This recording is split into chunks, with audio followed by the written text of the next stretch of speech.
សួស្តីបងប្អូនអរគ្នាបាទខ្ញុំដុកទ័រឡុងឌីឯកទេសផ្នែករោគស្ត្រីថ្ងៃនេះយើងមាន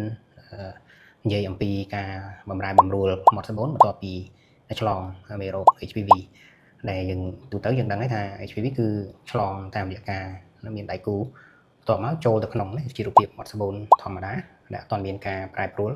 បន្ទាប់ពីឆ្លងមេរោគ HPV ចូលទៅគឺមេរោគនេះចូលទៅក្នុងកោសិកាហើយមានលទ្ធភាពមួយគឺធ្វើឲ្យកោសិកាដែលនៅខាងក្នុងហ្នឹង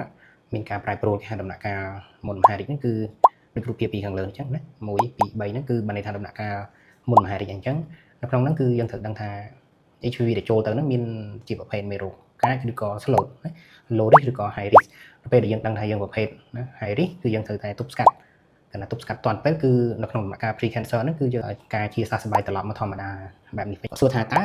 ដែលជាទូទៅបន្ទាប់ពីឆ្លងមេរោគ HPV ហើយកោសិកាធម្មតាយើងឲ្យណែនាំឲ្យគាត់តាមដានបន្ត3ទៅ6ខែឧទាហរណ៍គាត់សួរថាបន្ទាប់ពី3ទៅ6ខែគាត់មកជួបឡើងវិញរឿងមានបញ្ហាដែលកើតឡើងហ្នឹងមាន2ទី1បាត់មេរោគហ្នឹងឬក៏វិវត្តទៅដល់ដំណាក់កាលកោសិកាប្រែប្រួលឧទាហរណ៍ pre cancer lesion ហ្នឹងគឺដំណាក់កាលប្រែប្រួលកោសិកាវីដេអូមួយដែលបងស្រីអាយុ25ឆ្នាំគាត់មានការឆ្លងនៅមេរោគមហារីកមាត់ស្បូន HPV ប្រភេទ18ចូលទៅក្នុងមាត់ស្បូនរបស់គាត់យើងឃើញជាក់ស្ដែងនៃការពិនិត្យរូប colposcopy នេះយើងឃើញនៅខាងលើនេះគឺជាសភាពសាច់មាត់ស្បូនដែលល្អហើយនៅខាងក្រោមណាផ្នែកខាងក្រោមនេះនៅផ្នែកខាងក្រោមនេះគឺជាសភាពមាត់ស្បូនដែលមិនល្អគឺយើងដាក់ទឹកថ្នាំបញ្ជាក់មើលទៅឃើញមានសាច់មិនល្អនៅខាងក្រោមហ្នឹងតមកជារូបភាពដែលយើងព្យាបាលមានម៉ាស៊ីនទំនើបដែលយើងនាំចូលពីអាល្លឺម៉ង់ម៉ាស៊ីននេះមានសមត្ថភាពគឺសម្រាប់ព្យាបាលកោសិកាដែលមិនល្អយើងរៀបរាប់មុនហ្នឹងគឺឲ្យត្រឡប់មកធម្មតាវិញហ្នឹងចំពោះបងប្អូនដែលមាន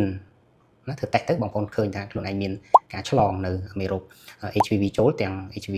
កាចគេហៅ high risk ឬក៏ low risk ក៏ដោយបងប្អូនគួរតែប្រឹក្សាបន្ថែមលម្អិតថាតើកោសិកាមាត់ស្បូនបន្ទាប់ពីឆ្លងអញ្ចឹងតើមានការប្រែប្រួលហើយឬនៅឬក៏បងប្អូននៅមានសំណួរបន្ថែមលម្អិតចង់សួរនាំបងប្អូនអាចអញ្ជើញមកពិនិត្យនិងអត់ឆ្លងមាត់ស្បូនបានអរគុណ